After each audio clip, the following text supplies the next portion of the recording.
Yeah. So okay. So let me real quick. I'm gonna set up a microphone here. Roger, you want to tell them anything else about the property while I set this up? All right. So the total contract. Yeah, the contract price was 820 for duplex. It's a duplex. It's an God off-market property. Damn. God damn. 820. Hey Mo. Yes, sir. 16. Yes, sir. Bruh. But here's the thing.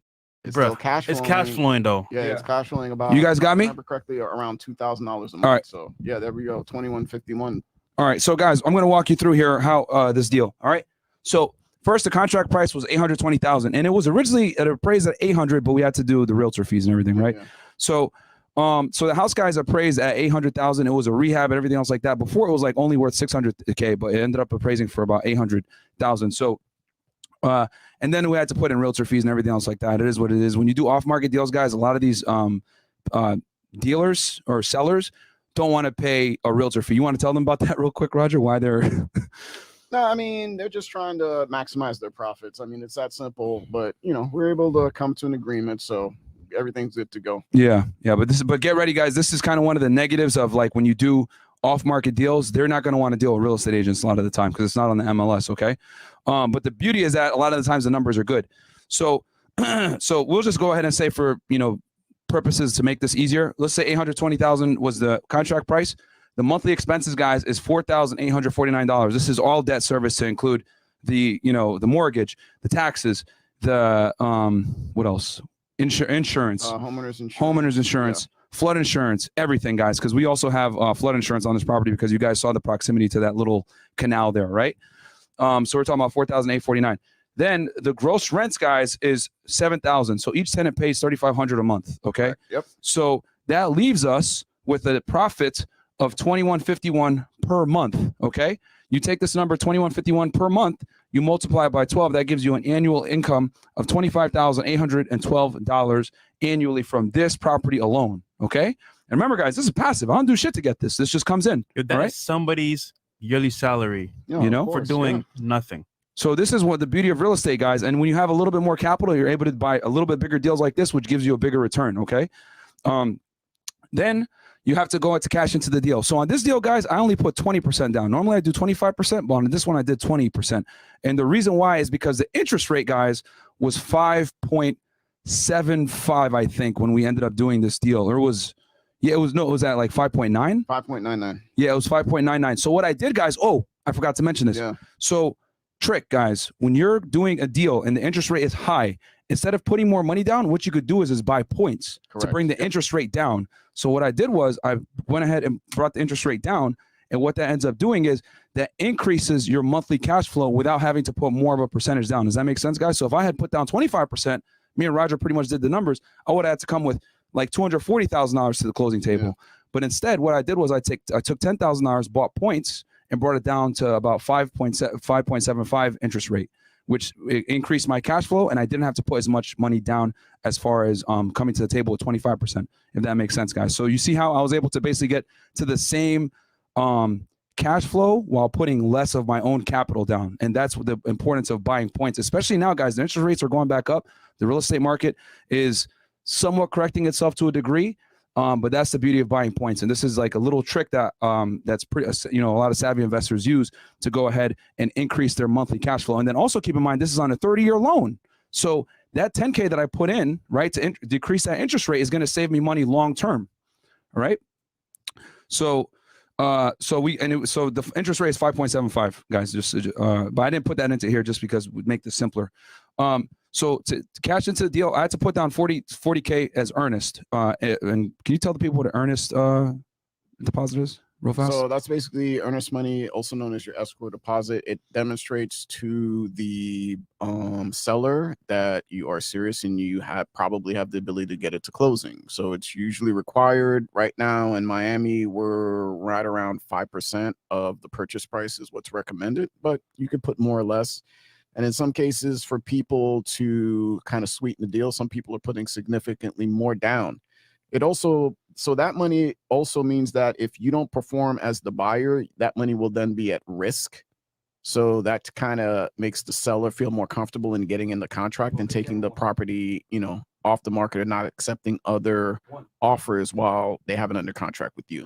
Cool. All right. So yeah, this is that's what we put in the first, and we did like 15K first, then we put another 25K. They're gonna tell you they're gonna structure in different ways, but I just put 40K earners all together. Then at the closing table, guys, I had to bring another 169K at closing. So this brings our total money out of pocket, guys, to $201,000. Okay, and I know that's a lot, guys, but again, I'm showing you guys this just so you understand how to figure out your cash on cash return. You can do you could do this with any property, run it through the same exact scenario.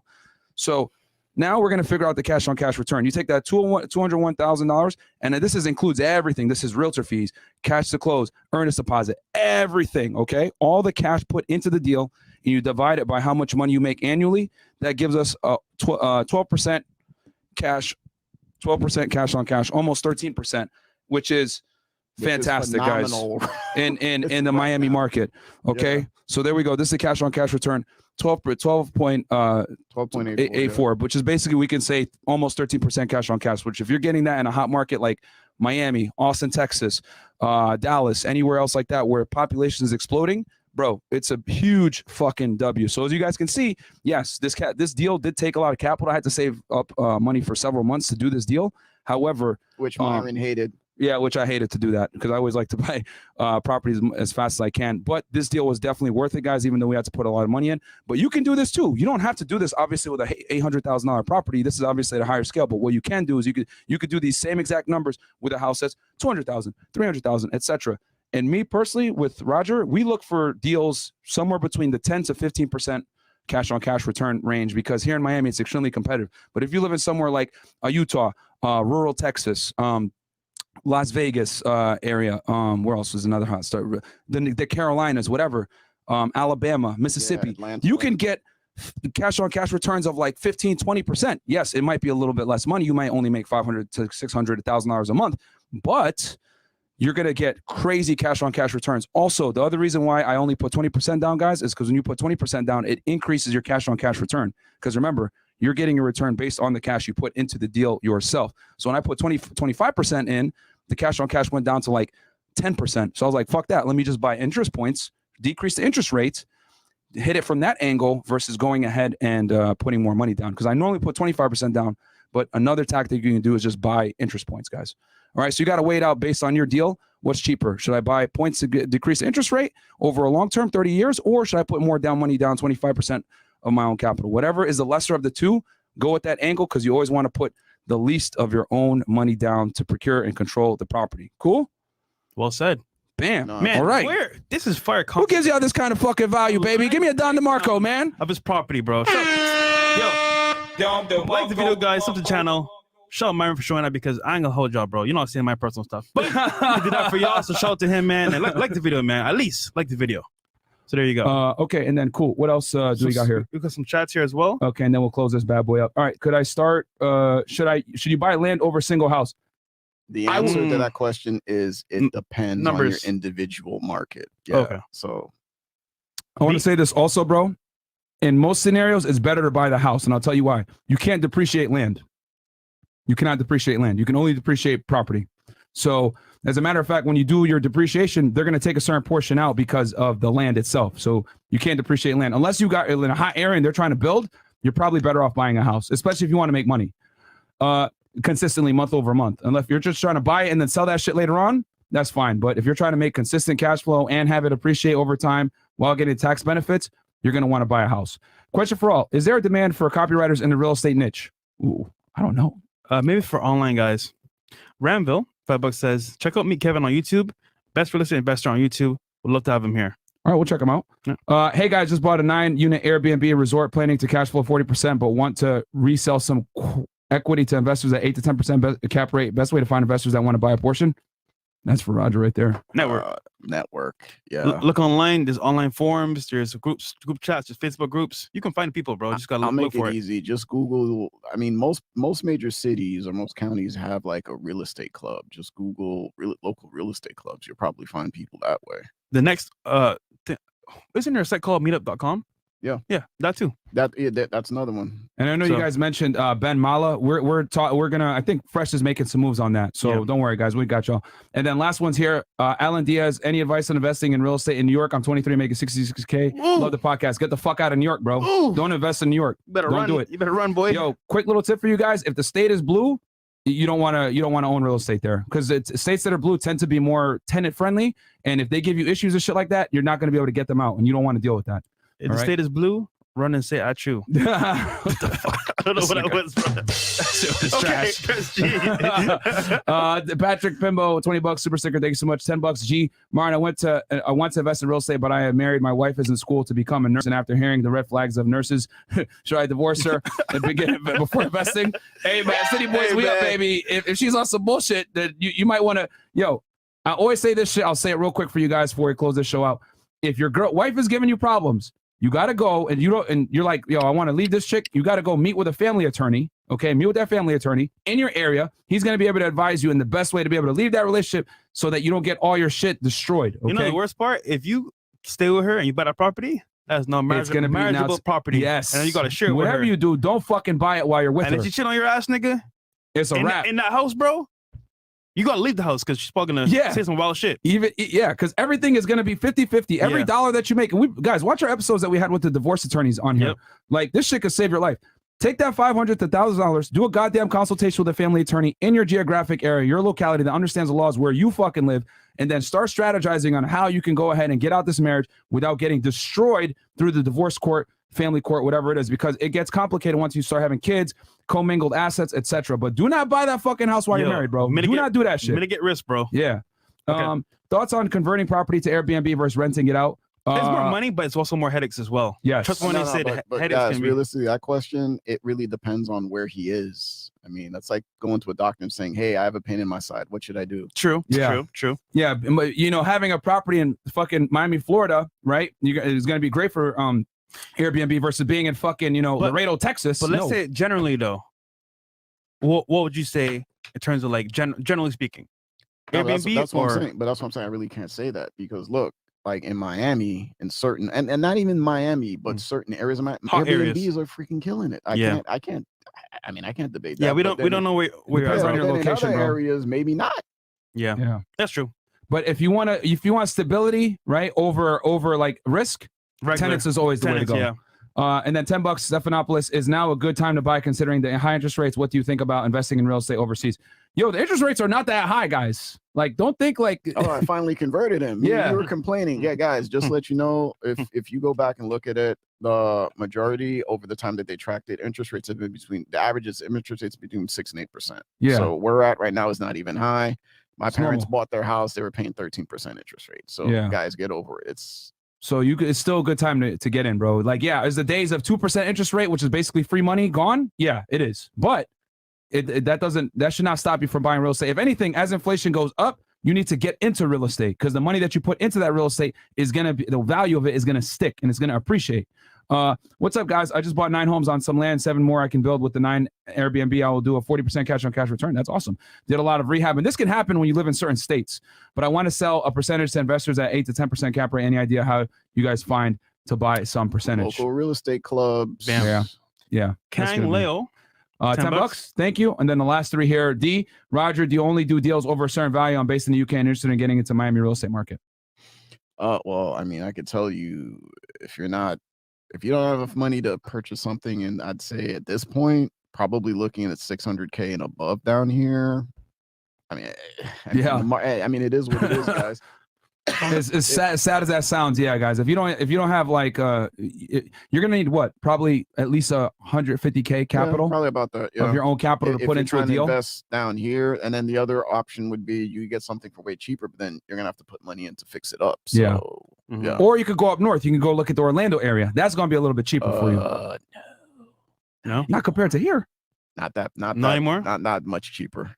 Well, 100,000 off, maybe less. I mean, it's getting pretty crazy up there too. Damn. All right. Well, y'all might have missed the window, bro. Shout out to Universal Disney. Could I start with buying a condo and renting it out or putting it as an Airbnb? That's up to you based on your location. Guys, remember, stable tenants versus Airbnb is heavily dependent upon the real estate market that you live in. If your place is tourist friendly, Airbnb might be the way to go, but you're gonna have to deal with the potential risk of people fucking your property up, having to constantly fix it, etc. But if you, but the plus is you could put stable tenants in there, but you're not gonna make as much money. Yeah. I always prefer this content over the bimbo content. Appreciate that. Yeah. So let's, and then last one here, Corey Washington, $5. I'm a veteran and get the VA loan, which offers no down payment. Cause I still rent the home out, or should I just use my 401k to buy the home?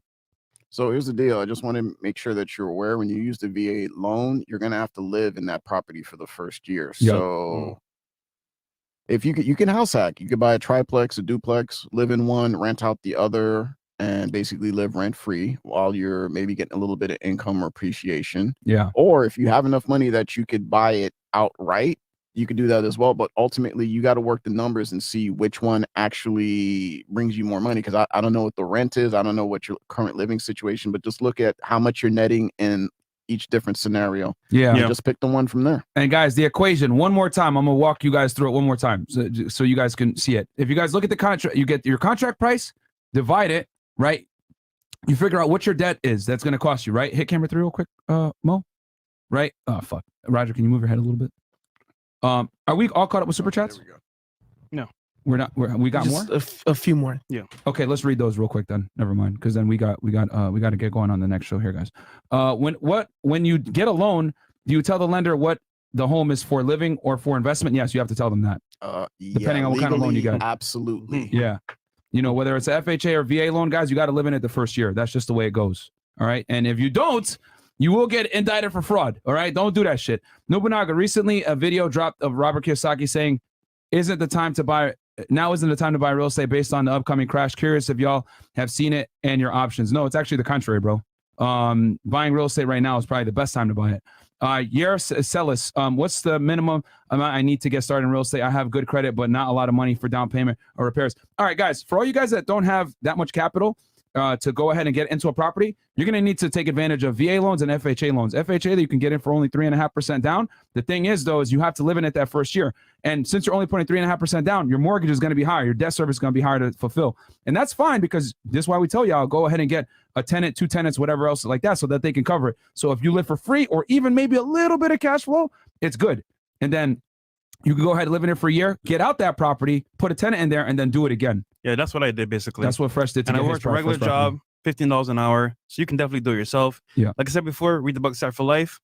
It's an awesome book. Yeah. But if you do have the capital to put 25% down, go ahead and do that, guys, because then you're going to get better returns. But in the beginning, you might need to go ahead and do a FHA loan here or there just to go ahead and control the property. Put as little money as down as possible. Control that property. Let it appreciate. Let someone pay you money. This is why I tell you guys that first FHA property should be multiple residences. It shouldn't be a single family home. You know, because if it's a single family home, pretty much you're on the hook for paying that mortgage on your own and no one's helping you. But if you buy a duplex, you buy a triplex, you buy even a fourplex. Because remember, FHA is residential, and residential goes from 1 all the way up to 4. Then you're going to have more areas to cover that mortgage for you. Okay. Does that make sense, guys? That's why more doors is better when it comes to getting that first FHA property. So one more time, I'll go over the numbers with y'all real quick, and then we're going to end the show. Camera 3 more? Yeah. 15 more. We good? Yeah. 15? All right. So again, guys, one more time. You take the contract price, okay? Figure out what you're going to owe per month. This is what me and Roger do before every single deal. We figure out what taxes and everything else is going to cost, right? Then when you figure out what your debt service is going to be, you figure out what the rents are. So in this case, we had 2 tenants in it. We knew it was making $7,000 a month gross, okay? Subtract it from that. This is your net profit per month. Multiply that by 12. Once you get this number, this is your annual income. You divide this annual income, guys, by all the money that you put into the deal at closing, earnest fees, etc., realtor fees, all that stuff. And in this case, it was $201,000. So we go ahead and divide 201,000 by, or actually it's 25,812 divided by 201,000. That leaves us 12% cash on cash.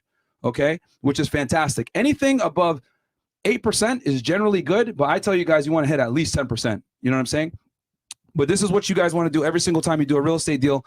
Figure out the cash on cash, because that's going to give you the metric of what you're going to be making per month and what your money is actually doing for you. So 12% cash on cash is fantastic, bro. You know, people out here talking about, oh, I can make 10% on the fucking stock market. S&P 500 gives me 10% over the system, 1960s, blah, blah, blah. But guess what?